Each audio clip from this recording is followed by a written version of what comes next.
At syempre, para sa lahat ng mga kababaihan na talaga namang kinikilig ngayon, ang inyong susunod na congressman, palakpakan natin, Sandro Marcos!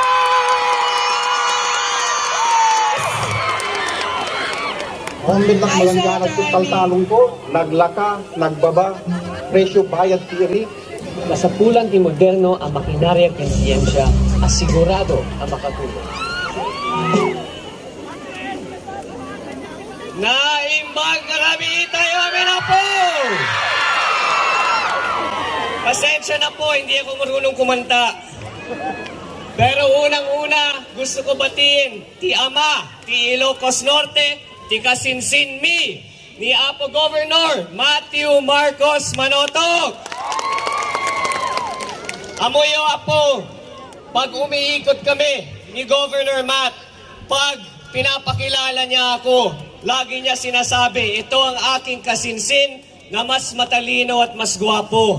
Huwag kayong makinig sa ganun. Alam niya, pikon lang ako dahil mas matangkad siya. Pero Apo, of course, palakpakan din natin ang ating mga Uniteam Senators. At alam niyo Apo, sinasabi ng mga ibang kampo na wala na po ang Solid North. Tignan mo naman lahat ng tao na nagpakita ngayon. Ang masasabi ko naman po, hindi lang buhay na buhay ang Solid North, kundi mas lumakas pa. At alangan naman, gusto ko rin magpasalamat. Kung idol ko si Apo BBM, mas lodi pa para sa akin itong tao na to.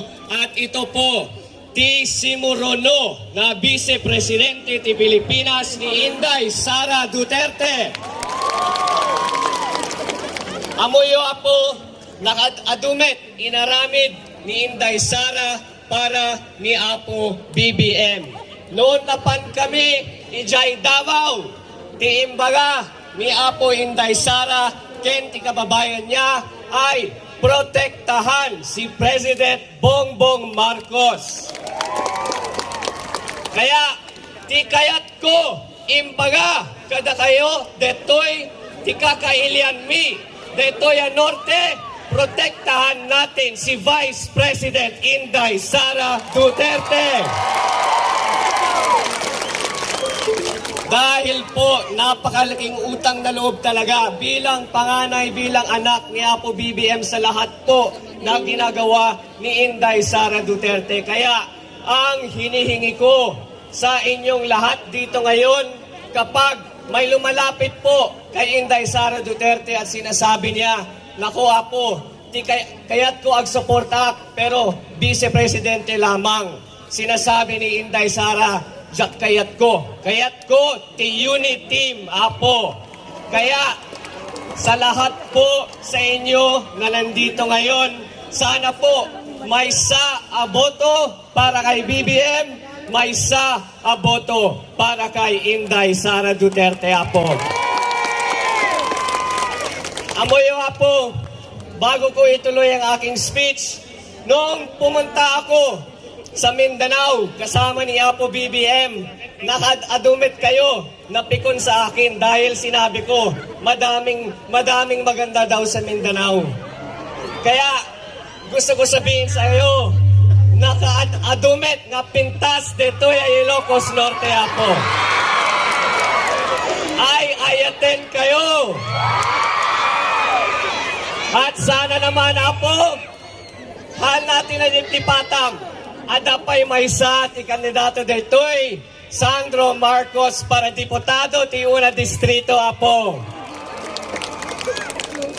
Pero higit sa lahat, ako po ay talagang nagpapasalamat sa napakainit na suporta na ipinakita nyo sa atin, napakalaking tiwala na ibinigay nyo po sa lahat ng Uniteam rito. Kaya Diyos unay, tiag nila Apo, agbiag ti Ilocos Norte. At ang Ngayon, na ipapakilala ko sa inyo bago siya magsalita ang oras na hinihintay nyo lahat. Nung siya ay naging gobernador ng Ilocos Norte, hindi niya tayo pinabayaan. Nung siya ay naging congressman, hindi tayo pinabayaan. Nung siya ay naging senador, hindi tayo pinabayaan dito sa Ilocos. Kapag siya ay magiging Pangulo ng Pilipinas, hindi tayo papabayaan dito sa Ilocos Norte, Apo. Please, make some noise para Tisimuruno na Pangulo ng Pilipinas, ang aking tatay, si Apo Bongbong Marcos.